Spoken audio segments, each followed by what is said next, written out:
C'est l'émission Vérité ou Tromperie.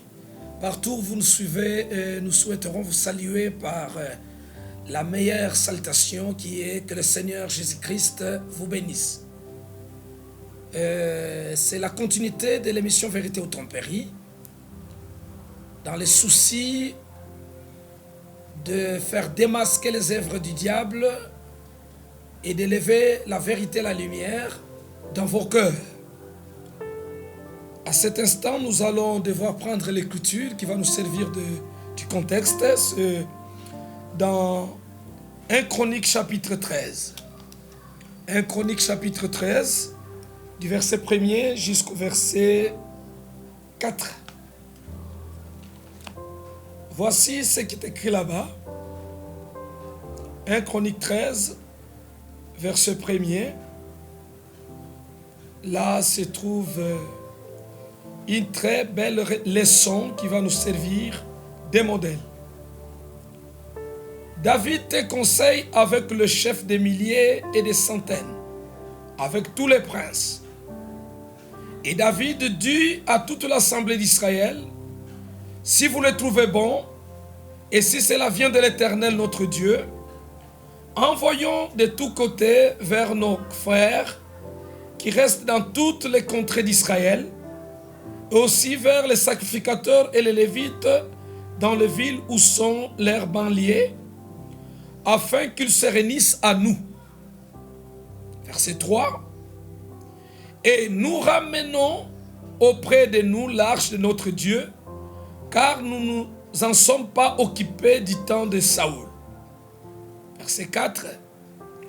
Toute l'assemblée décida de faire ainsi, car la chose parut convenable à tout le peuple. David assembla tout Israël depuis les 6 corps d'Égypte jusqu'à l'entrée de Hamath pour faire venir de Kirjat Jarim l'arche de Dieu. Verset 6. Et David avec tout Israël monta à Bala à Kirjat Jarim qui est à Juda pour faire monter de là l'arche de Dieu, devant laquelle est invoqué le nom de l'Éternel qui réside entre les chérubins. Ils mirent un char neuf, l'arche de Dieu, qu'ils emportèrent de la maison d'Abinadab. Uza et Akjo conduisaient les chars. David et tout Israël dansaient devant Dieu de toutes leurs forces, en chantant et en jouant des harpes, de luttes, de tambourins, de cymbales et de trompettes. Lorsqu'ils furent arrivés à l'ère de Kidon, Uza étendit la main pour saisir l'arche, parce que le bœuf la faisait pencher. Verset 10. La colère de l'Éternel s'enflamma contre Uza, et l'Éternel le frappa parce qu'il avait étendu la main sur l'arche. Uza mourut là devant Dieu. Que Dieu bénisse la lecture de la parole, cette longue lecture que nous avons effectuée. Et je trouve qu'il y a une très belle leçon à tirer dans la vie de David qui est relatée dans 1 Chronique chapitre 13 que nous venons de lire du verset 1er jusqu'au verset 10. Et s'il faut intituler cette expérience, nous disons que, comme titre, servir Dieu en dehors de sa volonté. Servir Dieu, mais en dehors de sa volonté. C'est quand même un drôle de sujet. Quelqu'un qui a le souci de servir Dieu, c'est déjà pas mal, une très bonne chose. Mais malheureusement, ces soucis qui ne rencontrent pas la volonté divine. C'est ce que nous allons chercher à décrire à cet instant. Par rapport même à l'expérience de David. Donc, directement, nous pouvons voir qu'ici, il s'agissait d'abord de l'arche. L'arche en Israël représentait Dieu. Si vous allez dans Hébreux chapitre 9, vous verrez comment était constituée cette arche-là. Elle représentait Dieu en Israël. Sa construction la matière utilisée, ainsi de suite. Par exemple, si vous allez dans Hébreux 13, vous pouvez voir cela. Hébreux, pardon, pas 13, mais Hébreux chapitre 9, j'allais dire. Hébreux chapitre 9, on nous décrit comment était constituée l'arche de Dieu que les Israélites utilisaient dans leur marche et tout au long de leur vie. La Bible dit ce qui suit. Hébreux 9. La première alliance avait aussi des ordonnances relatives au culte et les sanctuaires terrestres.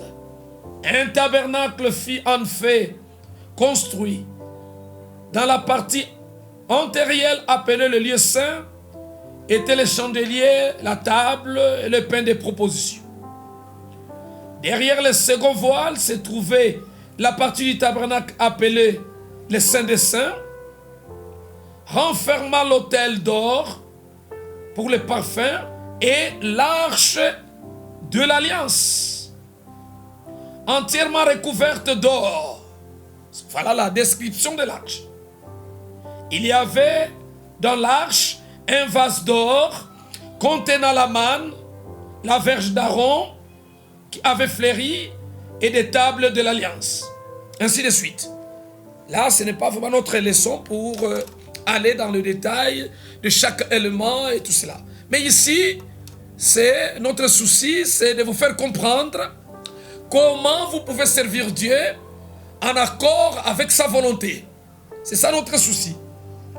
Et l'arche, là, je disais que ça représentait Dieu en Israël. Et quand l'arche était chez toi, l'arche était installée dans ta maison, cela attirait toutes les bénédictions qu'il fallait pour vous dans votre maison. Et donc c'est vraiment quelque chose d'extraordinaire. Si vous revenez dans 1 Chronique 13, vous verrez qu'il y a un homme qu'on appelait Obed. Obed a essayé de garder l'arche de Dieu chez lui pendant quelque temps, et les Écritures renseignent qu'il avait été enrichi, les bénédictions de Dieu étaient dans sa maison.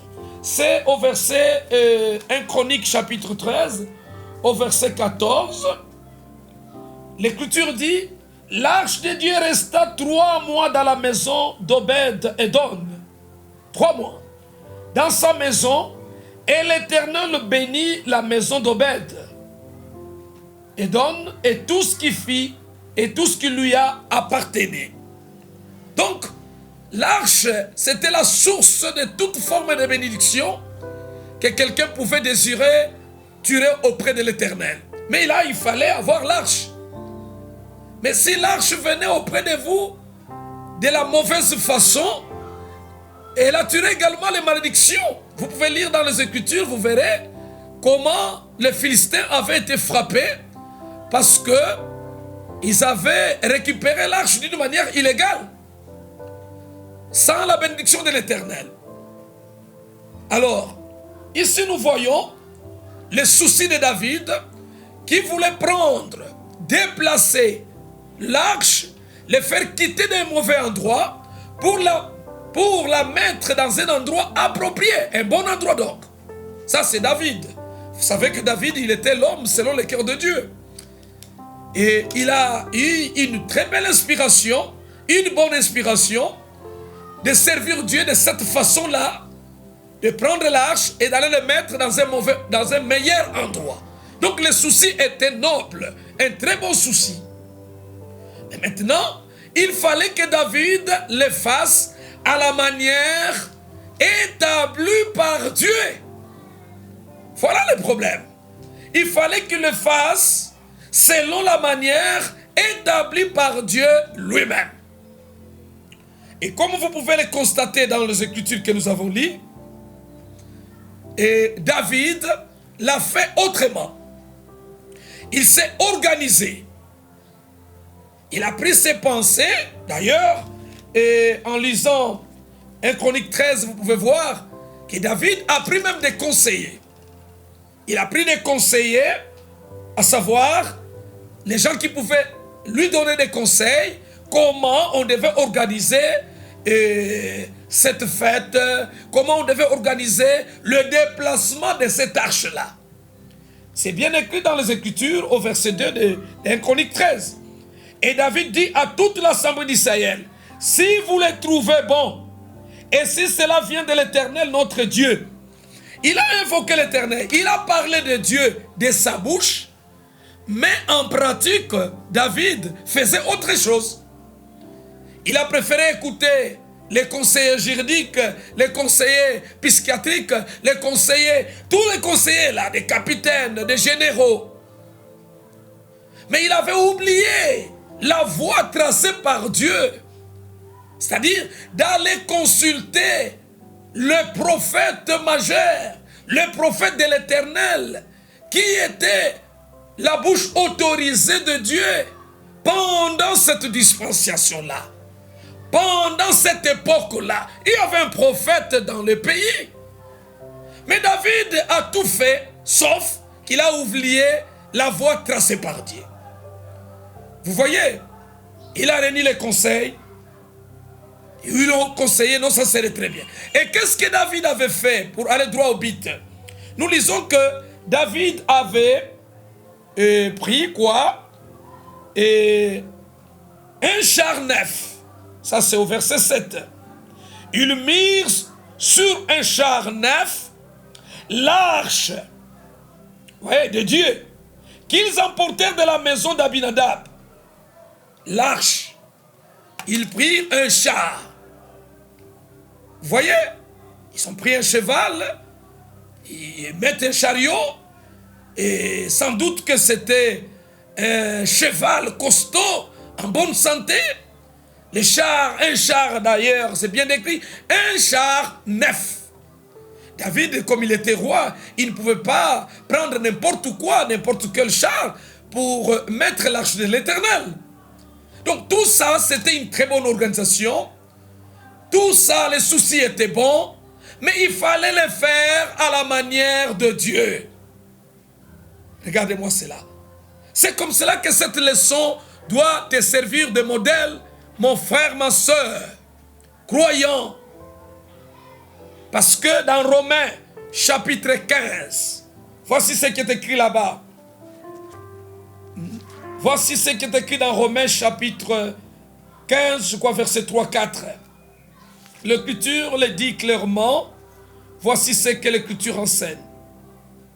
Verset 3, 4. Romains 15, verset 4. Or, tout ce qui a été écrit d'avance l'a été pour notre instruction, afin que par la patience et par la consolation que donnent les Écritures, nous possédions l'espérance. Amen. Gloire à Dieu. Tout ce qui a été écrit doit nous servir de modèle. Tout ce que nous lisons dans les Écritures, Dieu n'a pas permis que cela soit écrit en vain. C'est pour que ça te serve, toi, les croyants. Tu peux voir d'un côté ce que ce Dieu-là aime, ce que ce Dieu-là veut. Puisqu'il est le même hier, aujourd'hui, éternellement, il ne change pas. Aujourd'hui, si vous le reflétez sous la révélation, Dieu sera content de toi. Ce que Dieu a haï hier ou dans le temps, si aujourd'hui tu le répètes, ne pense pas que Dieu va acclamer pour toi. Dieu ne va pas acclamer pour toi. Il ne t'appréciera jamais. Voilà pourquoi nous te ramenons dans cette leçon de David, cette expérience macabre de David. Lui qui était l'homme déclaré par Dieu, l'homme selon le cœur de Dieu. Mais regardez ici, David a oublié la voie tracée par Dieu. La règle qui avait été établie par Dieu. Quelle en était la règle? À cette époque ici, où David voulait faire transporter l'arche était vouée être transportée uniquement par les gens choisis par Dieu, qui sont appelés des Lévites. Voilà. C'est cela le principe de Dieu.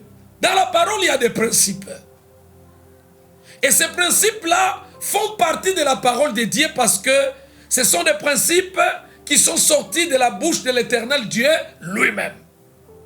Donc, vous n'avez pas temps à vous entêter, à vous enorgueillir de vous faire ce que ton cœur désire. Non, personne ne peut conseiller Dieu. Personne ne peut conseiller Dieu. Il est un Dieu parfait. Il a établi des choses. C'est à toi de venir suivre Dieu.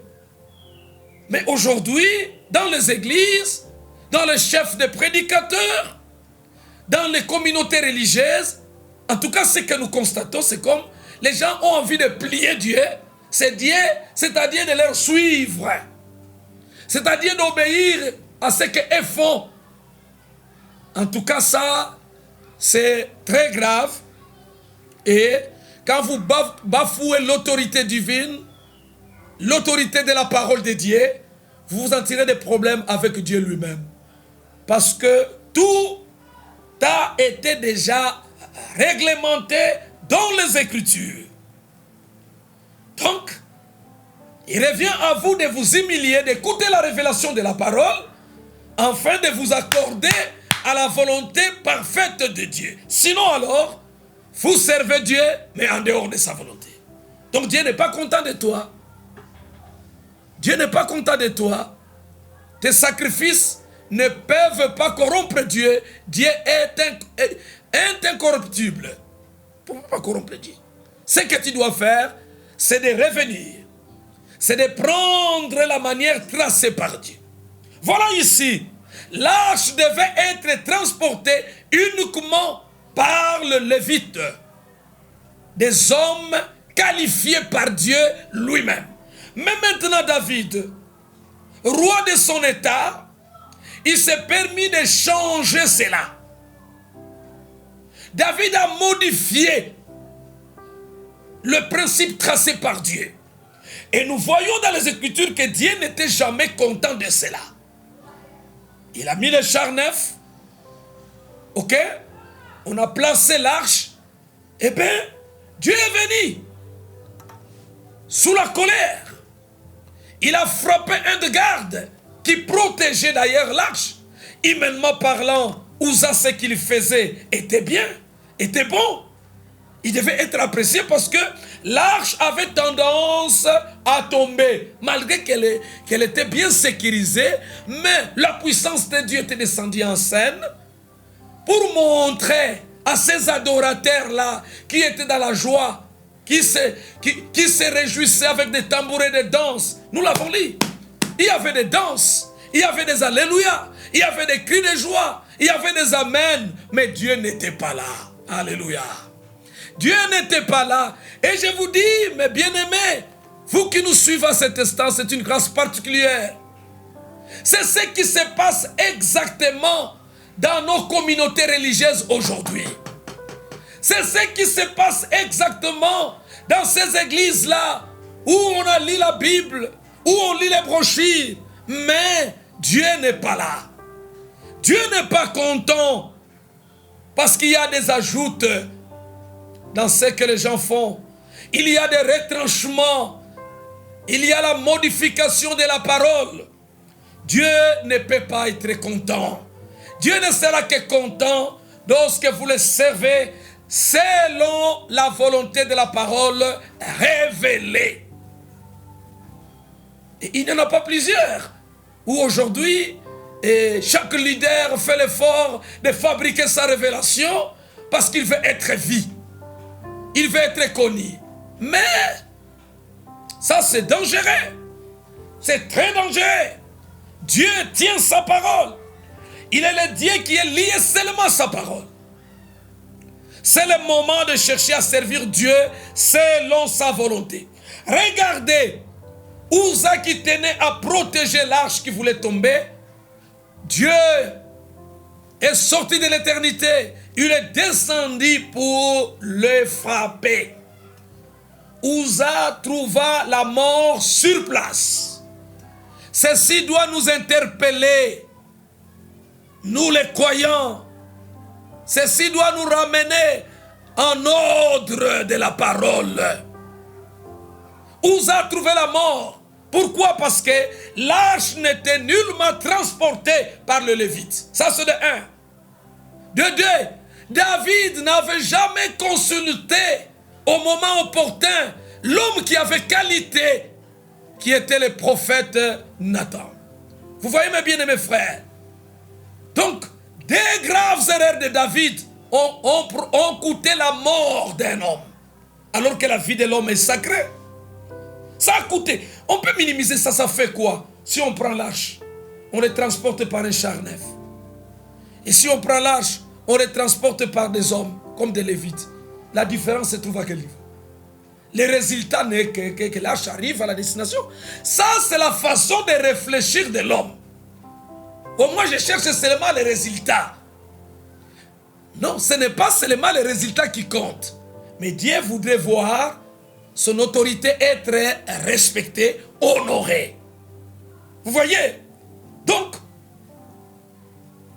Uza trouva la mort. Dieu était mécontent de ça. Or, je pense que vous avez constaté en lisant les Écritures qu'il y avait des jouissances terribles ces jours-là. Il y avait une joie terrible lors du déplacement de cette arche. Quelle joie il y avait là. Je vais relire cette partie-là pour que mes internautes comprennent quelque chose.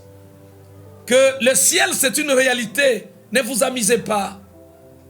Le ciel c'est une réalité. Dieu, il est une réalité. Vous ne pouvez pas le servir comme vous voulez.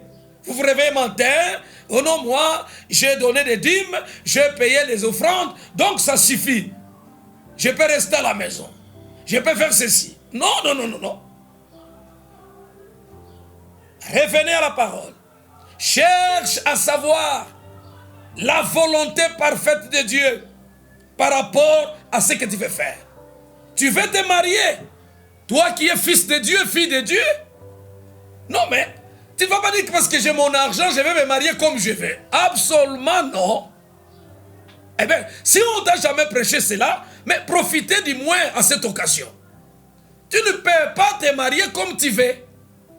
Si tu es de Dieu, tu dois devoir consulter la parole de Dieu. Et que la parole te dise la volonté parfaite de Dieu sur le mariage. Tu ne peux pas conduire l'église comme tu veux, comme ta propre maison. Non. Tu prends ton enfant, tu le mets pasteur. Non, non, non, non, non, non, ça ne peut pas être comme ça. Hein? Ce n'est pas ta maison. Ce n'est pas ta maison. Ce n'est pas votre patrimoine familial. L'œuvre de Dieu appartient à Dieu. À Dieu. Tu ne peux pas commenter, te permettre n'importe quoi, modifier la parole et dire de la parole comme tu veux. Non, nous allons voir ça tout de suite. Écoutez, 1 Chronique, chapitre 13. Je prends le verset 8. David et tout Israël dansaient devant Dieu. Devant Dieu alors que Dieu n'était pas content d'eux. Devant Dieu alors que Dieu n'était pas content d'eux. Et c'est ce que nous voyons, c'est au nom de Jésus, au nom de Jésus, au nom de Jésus. Est-ce que Jésus-Christ est content de vous? Question qu'il faut se poser. David et le peuple dansaient devant Dieu. Mais nous voyons au verset 10 que Dieu est en colère contre eux. Combien d'églises aujourd'hui que Dieu n'a pas envie de regarder? Hein? Combien d'églises?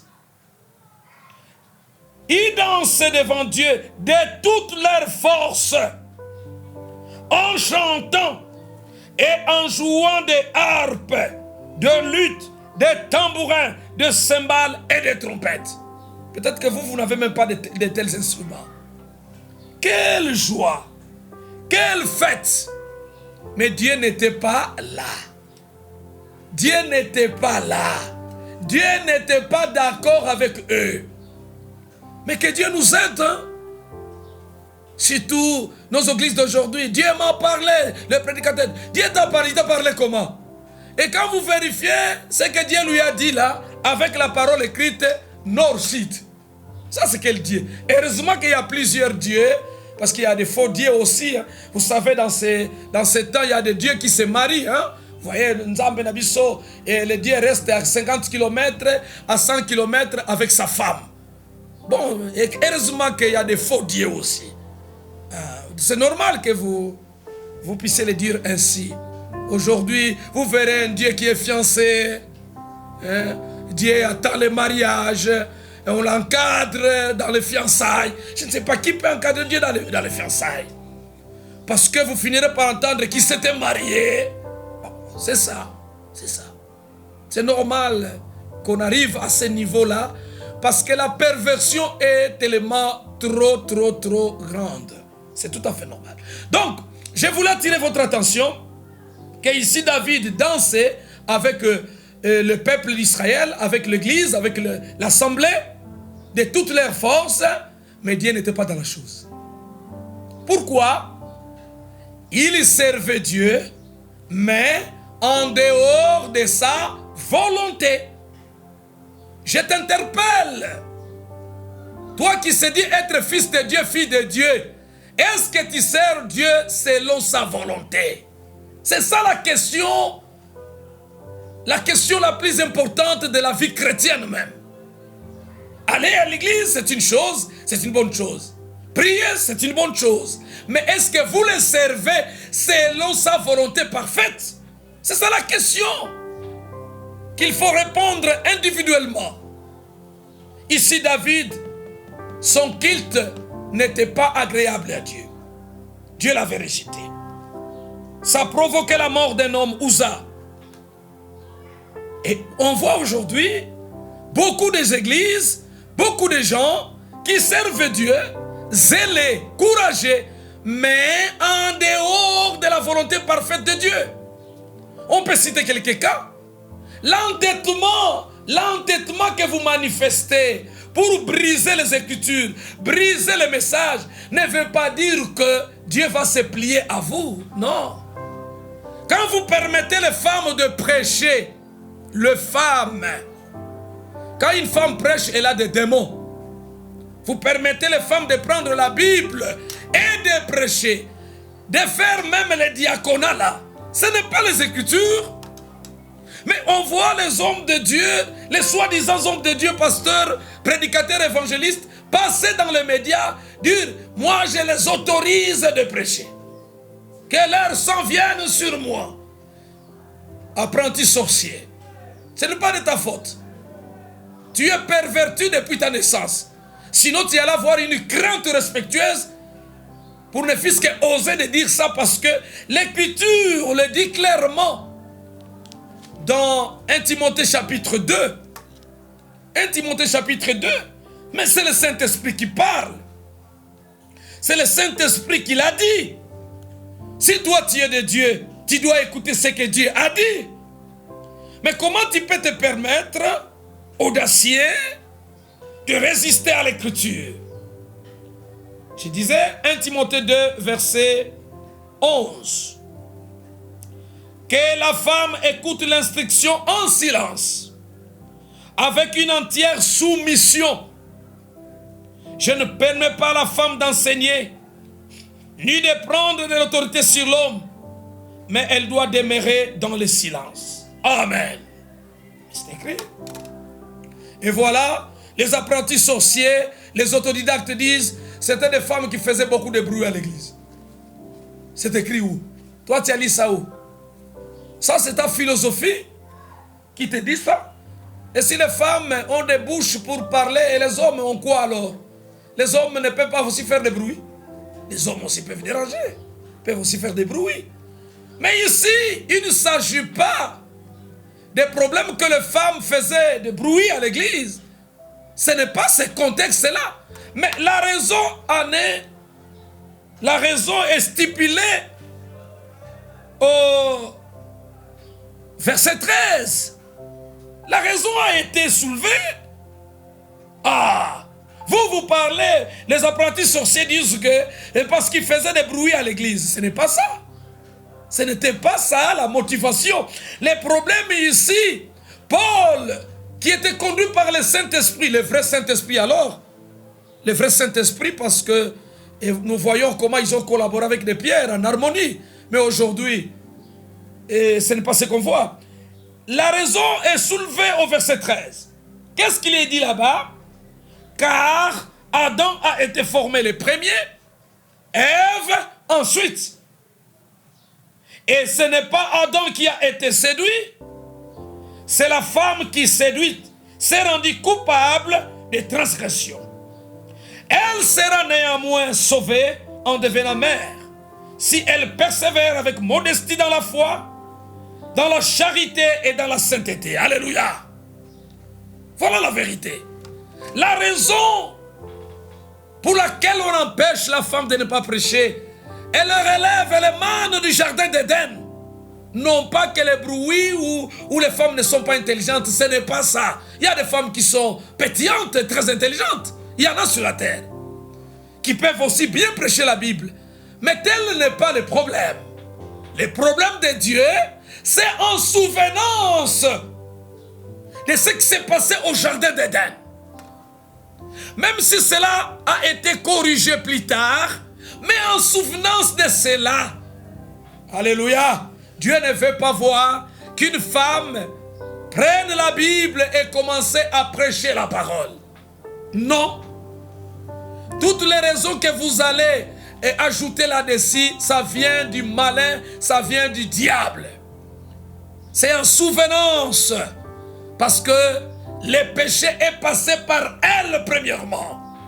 En souvenance de cela, l'Éternel ne veut pas voir qu'une femme ouvre sa bouche au temple et prendre les Écritures, les aligner, donner un sujet et prêcher la parole comme je l'ai fait.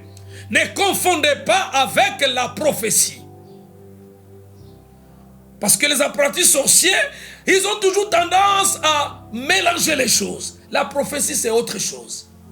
Mais la prédication, vous prenez le temps de méditation, des aligner les Écritures, je vais parler d'un tel sujet, je vais exposer sur ça. C'est totalement différent. Mais la prophétie, c'est parler sous l'inspiration. Vous allez dire des choses que vous n'avez même pas préparées, non? Des choses que vous n'avez pas préparées. Vous les dites sous l'inspiration, vous parlez des choses qui vont venir, qui vont s'accomplir par exemple dans le futur. Ça, ce n'est pas une prédication. Vous voyez? Donc ne confondez pas que Joël chapitre 2, 25, on dit vos fils, vos filles prophétiseront, vos vieillards auront des songes. Ce n'est pas la prophétie, il s'agit de la prédication de l'évangile.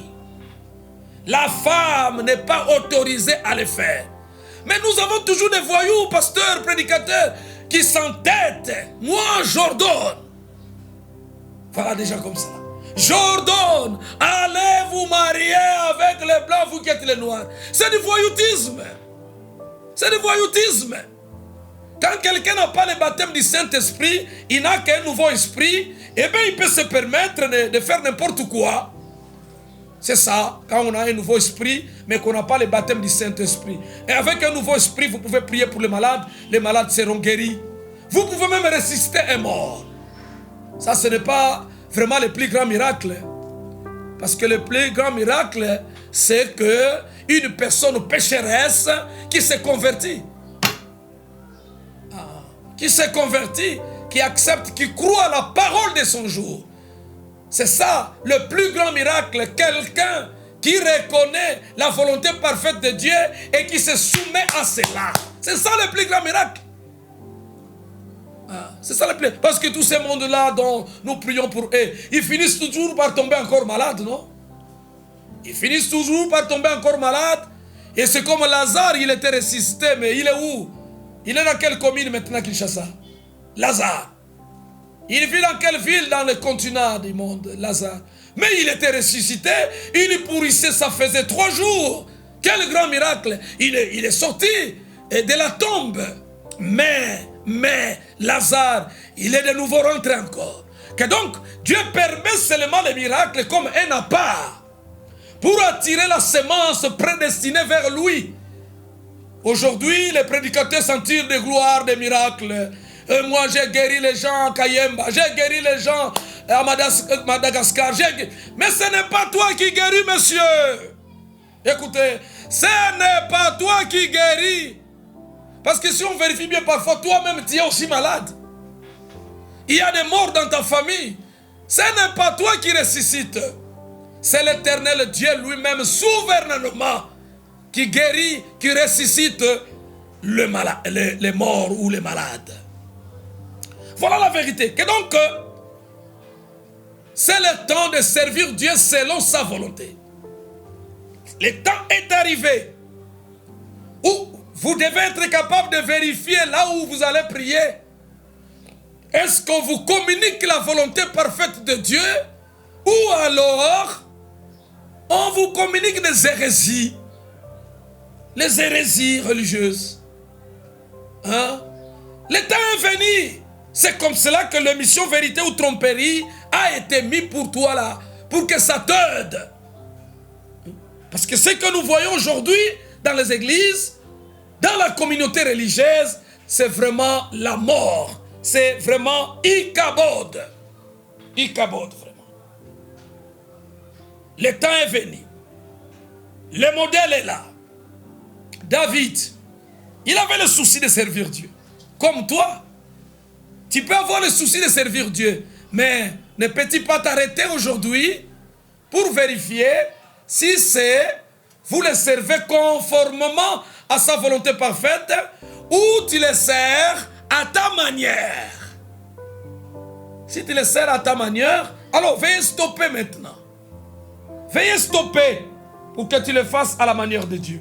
Donc, voilà par exemple, vous avez un exemple ici où l'écriture est contre de voir les femmes enseigner, prêcher la parole. Mais si vous êtes une femme qui s'entête, l'entêtement c'est diabolique. Vous vous entêtez, vous n'avez pas l'Esprit de Dieu en vous. Tu n'en as pas. Est-ce que j'irai en enfer? Oui. Ta place sera en enfer. Parce que tu es désobéissant à la parole. Est-ce que c'est vraiment un problème? Dieu va faire ça un problème. Et toutes les âmes là que je vais amener au Seigneur. Mais ici, dans 1 Chronique 13, l'Éternel en a fait un problème. Oui, il en a fait un problème contre l'homme d'ailleurs selon son cœur. Toi jusque-là, tu n'as pas de preuve que tu es l'homme selon le cœur de Dieu. Lui en avait les preuves, mais Dieu en a fait un problème. Il y a eu mort d'homme.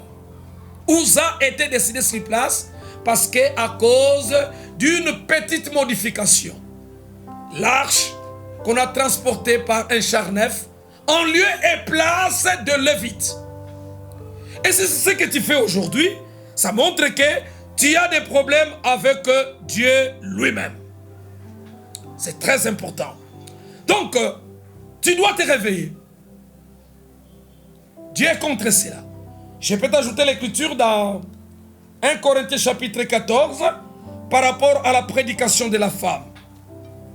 1 Corinthiens chapitre 14. Et le Saint-Esprit le répète également que Dieu ne veut pas voir une femme prêcher la parole.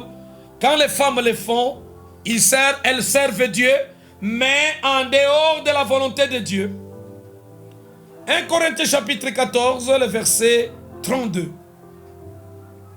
Les esprits des prophètes sont soumis aux prophètes. Car Dieu n'est pas un Dieu de désordre, mais de paix. Comme dans toutes les églises des saints. Verset 34. Que les femmes se taisent dans les assemblées. Ok? Dans les assemblées au pluriel. Plusieurs assemblées, toutes les assemblées. Donc dans les assemblées, il y avait des femmes qui pouvaient parler. Partout là. Que les femmes se taisent. Ok? Car il ne leur est pas permis de parler. Mais qu'elles soient soumises selon que le dit aussi la loi. Vous voyez? C'est bizarre.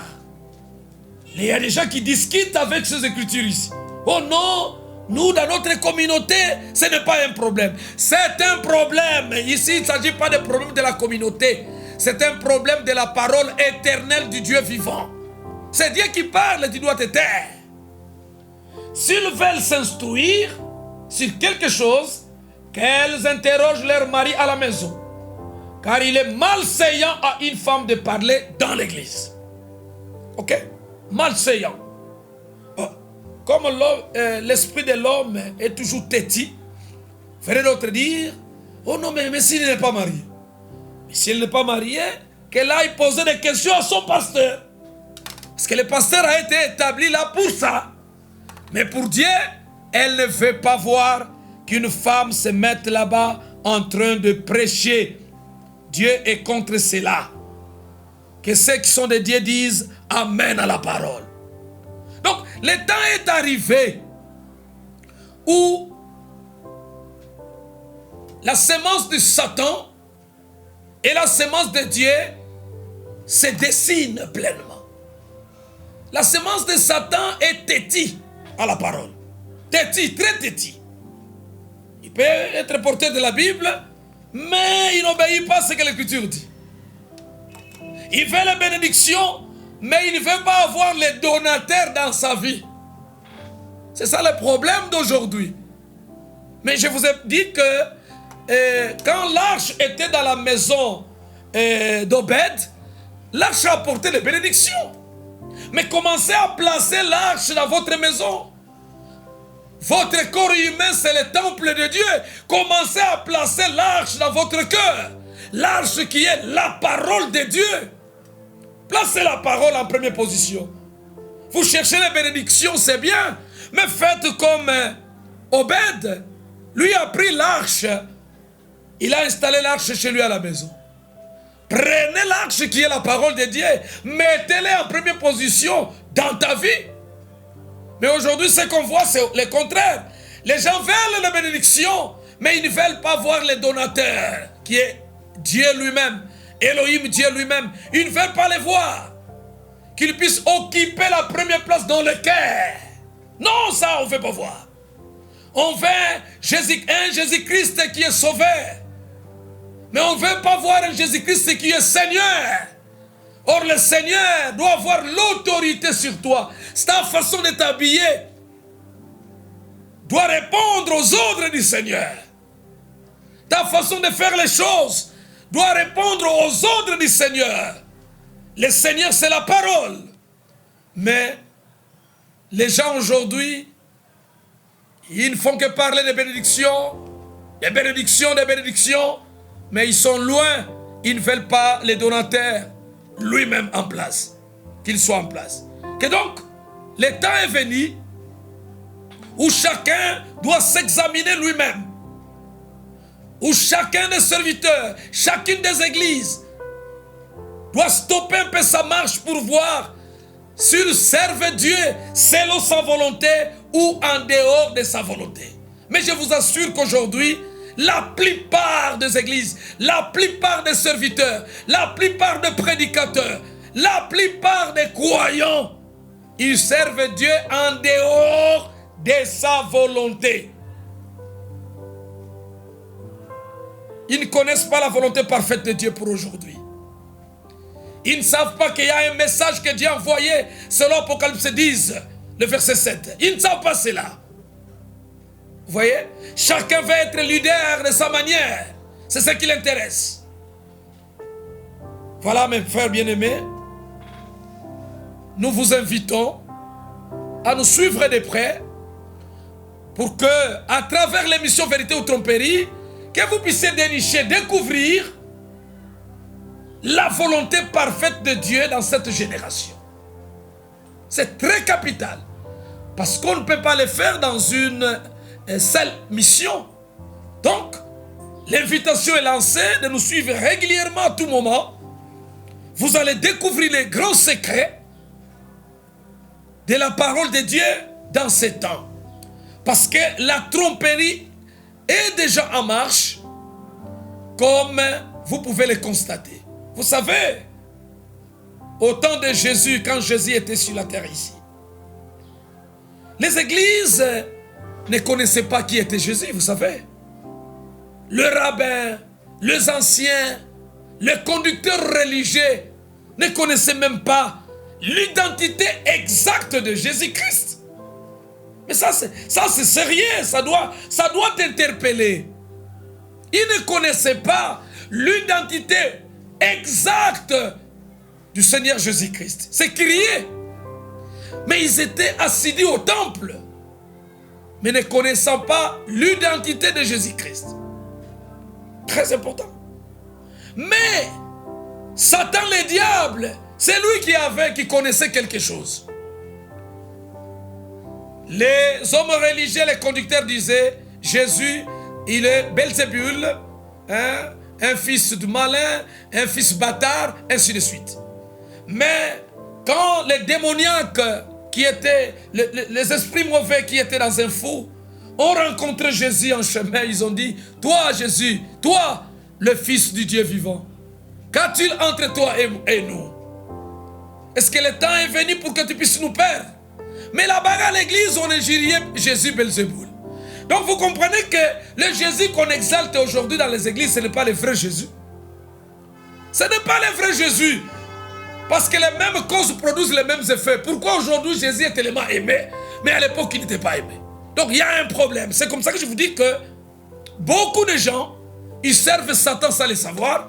Beaucoup de gens font des choses prétendument servir Dieu, comme David l'avait fait, mais alors que c'est en dehors de la volonté de Dieu. Alors, c'est au travers de cette émission Vérité ou Tempérie qui va vous aider à découvrir toutes ces nuances-là, toutes ces différences-là. C'est au travers de cette émission. Donc, nous vous invitons massivement à nous suivre à tout moment pour découvrir la véritable volonté parfaite de Dieu dans cette génération. Nous avons la mission de vous éclairer au travers des Écritures et vous le serez et vous êtes déjà bénis au travers de cette émission. Merci, que le Seigneur vous bénisse.